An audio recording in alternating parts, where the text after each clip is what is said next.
जय श्री राम। सभी को जय श्री राम भक्तों। आज आप लोगों को जो सत्संग हम सुनाने जा रहे हैं तो यकीन जानिए उसको आप प्रेम पूर्वक सुनेंगे तो आपको बहुत आनंद आएगा। तो आइए हम सत्संग की शुरुआत करते हैं। सदा विनय प्रेम पूर्वक ईश्वर का भजन करो, धर्म का अनुसरण और पूज्य भाव से सिद्ध पुरुषों का समागम करो, सेवा और सम्मान पूर्वक साधु जनों का संग करो, प्रफुल्ल बदन से निर्दोष भ्रात मंडल के साथ रहो, अज्ञानी लोगों के साथ दयालु हृदय और नम्र वाणी से पेश आओ तथा नौकरों और घरेलू लोगों के साथ में सज्जनता और सुशीलता पूर्वक सदैव बर्ताव करो। आने वाले काल की चिंता किए बिना कल क्या होगा इसकी चिंता छोड़ दो। प्रभु के साथ हमेशा लगे रहो और वही सच्ची सहनशीलता आपकी है। ईश्वर से डरना भाग्यशाली बनने का लक्षण है। यह बात ध्यान रखिएगा।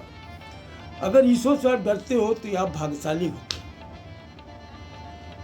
वह चंडाल से भी श्रेष्ठ है जिसके भीतर भगवान का नाम लिया जाता है और उसकी सब तपस्या पूरी हो जाती है।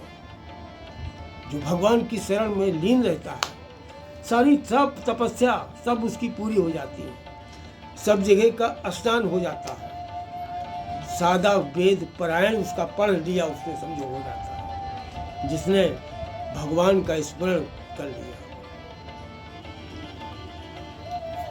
जो मनुष्य ईश्वर के सिवा किसी से डरता और न किसी की आशा रखता, जिसे अपने सुख संतोष की अपेक्षा प्रभु का सुख और संतोष अधिक प्रिय होता है, उसी के साथ ईश्वर का मेल खाता है। ये जान लीजिएगा। इन तीन बातों का अपना परम शत्रु ही समझो।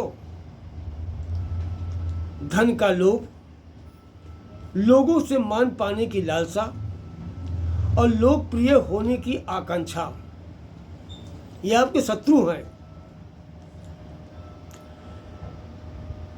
ईश्वर की ओर चित्तवृत्ति रखने से तुम्हारी उन्नति होगी। इस मार्ग में कभी अउन्नति होती ही नहीं किसी की, ये जान लीजिए, कभी भी नहीं। तुम ईश्वर के प्रतिपात होना चाहते हो तो ईश्वर जिस स्थिति में रखना चाहे उसी में पहले संतुष्ट होना सीखो। दुख दारिद्र रोग शोक ताप संताप सभी आवे, खूब आवे, किसी तरह से डरो नहीं। यह सारी सौगात उस प्रियतम के घर से ही तो आती है। बात समझे आप? प्रत्येक काम को करते समय याद रखना कि मैं जो भी कर रहा हूं उसे ईश्वर देख रहा है और जो भी बोल रहा हूं उसको ईश्वर सुन रहा है। मौन धारण करते समय भी उसका कारण ध्यान रखना, क्योंकि ईश्वर उसको भी जानता है। हाँ,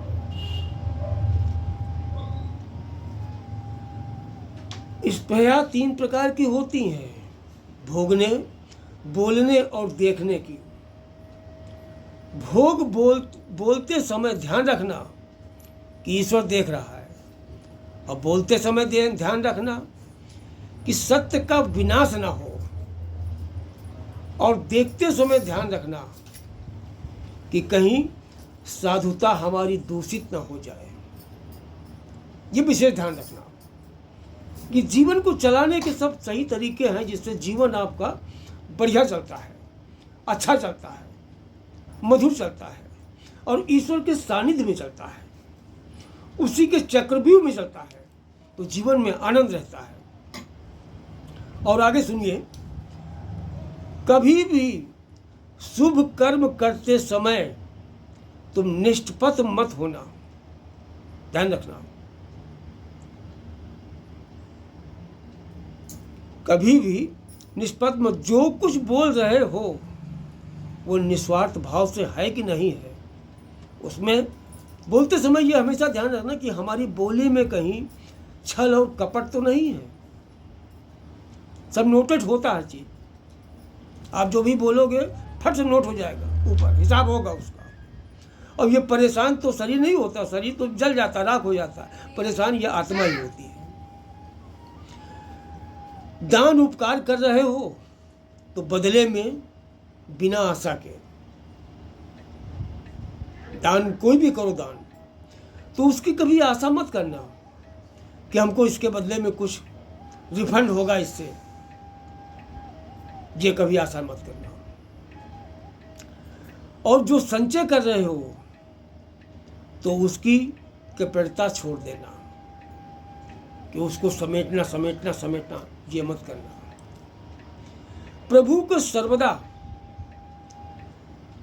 सर्वत्र उपस्थित समझकर यथाशक्ति उसका ध्यान, भजन और आज्ञा पालन करते रहना। यही इस मायावी संसार ने आज तक असंख्य न जाने कितने लोगों का संहार किया है। उसी प्रकार एक दिन तुम्हारा भी नाश होगा, हमारा भी नाश होगा, मिट्टी में खाक होगा सब। इस बात का सदैव स्मरण रखना। एक प्रभु का सदैव स्मरण रखो, मनुष्यों की बातों को याद मत रखो। ठीक प्रभु, आज का सत्संग आप लोगों के लिए इतना ही। कल आशा करते हैं कुछ नया आप लोगों को फिर हम बताएंगे। जय श्री राम, हर हर महादेव सभी के लिए।